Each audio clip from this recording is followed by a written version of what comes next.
Olá pessoal, espero que todos vocês estejam bem, com saúde e cumprindo direitinho esse período de quarentena pelo qual nós estamos passando.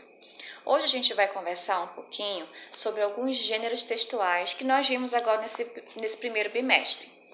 Os gêneros textuais que nós vimos, tanto o ensino fundamental como também o pré-médio, foram a fábula, os variados tipos de conto, entre eles conto de terror, conto de ficção científica, conto popular e também as crônicas. O interessante falar é que esses gêneros textuais que eu acabei de mencionar, eles têm uma relação direta com a tipologia narrativa. O que é o narrar? Vamos relembrar o que é narrar. Narrar é você contar, relatar um fato que pode ser real ou imaginário. Como é que eu posso fazer esse relato? Através de um texto, através da oralidade, através de uma imagem. Existem inúmeras maneiras pelas quais eu posso usar para fazer uma narrativa, né?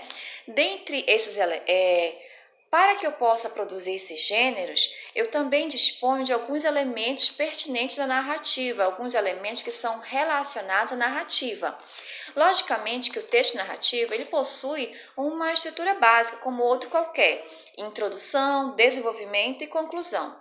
No entanto, esses elementos da narrativa são necessários e fundamentais para que eu possa me apropriar desses gêneros que nós já vimos e possa também produzi-lo da melhor maneira possível, para que eu possa interagir da maneira correta com o meu interlocutor, proporcionando a ele um bom entendimento do que eu produzi. Os principais elementos do gênero narrativo, dos gêneros narrativos, são o enredo. O que é o enredo? Nada mais é do que a história contada no meu texto, não é? Os fatos que acontecem no meu texto. Dentro do enredo, eu vou ter outros elementos tão importantes, muito importantes também. São eles a introdução, que é onde eu apresento, né, os fatos do meu texto, os fatos da minha narrativa. Eu também vou ter a questão da complicação, que nada mais é do que a apresentação da problemática da minha narrativa, do meu texto. Partindo dessa complicação, eu tenho o clímax, que é o momento de maior tensão na narrativa. É o momento que você vai ficar no suspense, com frio na barriga, querendo saber o que vai acontecer. Depois do clímax, o texto deve ser encaminhado para o desfecho, que é a resolução da problemática, onde o texto realmente é finalizado. Depois do enredo e desses elementos que eu acabei de mencionar, nós temos o tempo em que a narrativa acontece, o momento em que os fatos são relatados, são contados. Eu posso ter um tempo cronológico, que é aquele que possui começo, meio e fim, e também tem o tempo psicológico, que ele não tem essa linearidade tão marcada assim, mas nós conseguimos saber do tempo através da leitura do texto, né?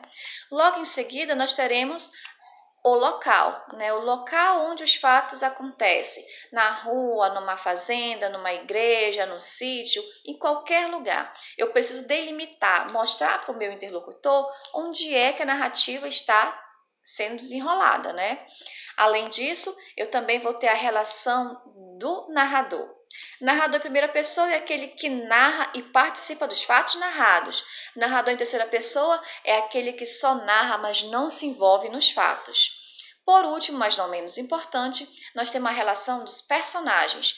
Os personagens vão dar o movimento na história, né? Vão fazer os fatos ficarem mais interessantes. Nessa perspectiva, eu tenho uma classificação, que nós também trabalhamos em sala de aula. Protagonista é o personagem principal, é em torno dele que a trama se desenvolve. Eu vou ter o antagonista, que vai ser o inimigo do protagonista, né? Ele vai trazer o problema para dentro da narrativa para que esse protagonista resolva. E também tem o personagem secundário, que ele não é tão importante, mas possui sua relevância dentro da narrativa. Bom, pessoal, essas são as dicas que eu posso retomar para vocês em relação aos gêneros textuais vinculados à tipologia narrativa. Nesse momento de quarentena, é interessante nós exercitarmos, produzirmos textos, né, deixarmos a imaginação fluir para que eu possa, né, produzir de maneira mais tranquila, para que eu possa produzir textos mais interessantes e atingir a perspectiva da produção de texto, né, da produção textual. Espero ter contribuído com vocês, né? Para que haja maior conhecimento, para que haja um maior desenvolvimento das habilidades de escrita de cada um. Espero brevemente encontrá-los em sala de aula, né? Temos todos fé em Deus que esse período de coronavírus vai passar e todos nós iremos voltar à nossa normalidade. Logo, logo iremos nos encontrar e espero que todos possamos enfrentar essas dificuldades e sairmos, né, vitoriosos. Até mais e até a próxima!